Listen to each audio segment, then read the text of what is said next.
So I want to share a few of my favorite animal stories from this year, starting off with re-nesting great horned owl chicks.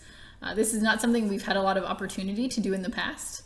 So this year we had 3 different great horned owl chicks that fell out of trees, and they were able to be returned to their nests with their siblings and their mom.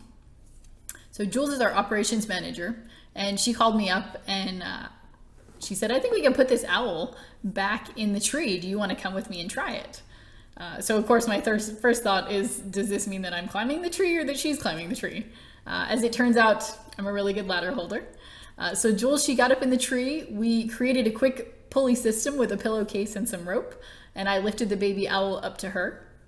The next day, neighbors called and they let us know that the owl had scooted itself farther up in the tree and it was sitting next to its sibling, and they had seen mom that evening.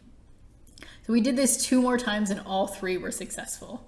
This was such a cool thing to be a part of, and I know that Jules feels the same. We want to give these animals the best chance at life in the wild, and we feel good knowing that we did this. Another favorite this year is when a juvenile beaver was brought in by Austin Animal Control. You know, we get very few beavers, and the last one we got in was so good at destroying every crate and every cage and every water trough that we gave her that we were kind of dreading this next one. But this little guy, he was found in a neighborhood in South Austin near Manchac. Very few areas of water there, and definitely not a place that you would think would be a good home for beavers. So this one, we estimated him to be about 2 years old, which is young. That's actually about the age when they're leaving their family group. So he was very thin, he was cold and clearly struggling. So staff got him warm and hydrated, and slowly we started to put weight back on him.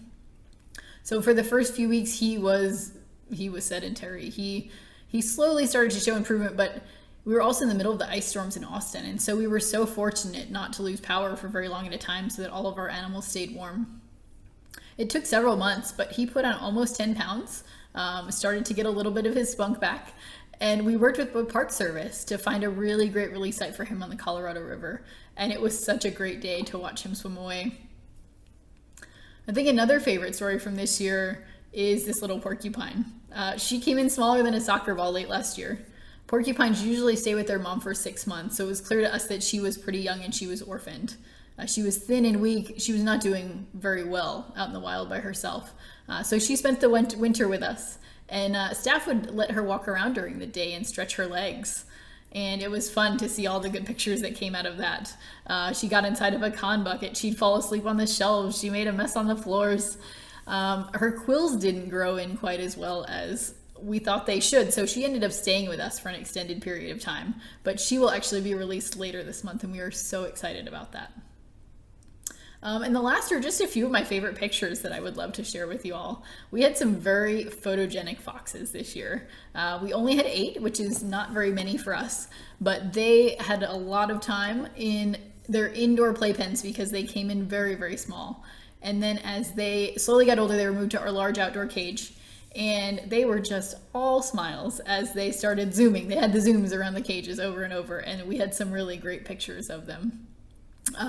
We also have this raccoon that was, he was just so into being in this little car. One of our staff members saw the car for free on the side of the road, picked it up, she sanitized it, brought it in and put it in the cage with several of our raccoons, and they had so much fun with it.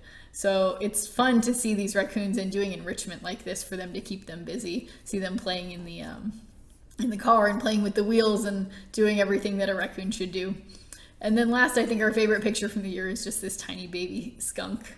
It came in so small. It has a lot of white on it, which is not that common for skunks, although some of them are much more white than black. And this one has slowly just grown up with us and has so much spunk and attitude, and is finally actually getting moved outside later this week. And so we just wanted to share some of these pictures with you as our favorites.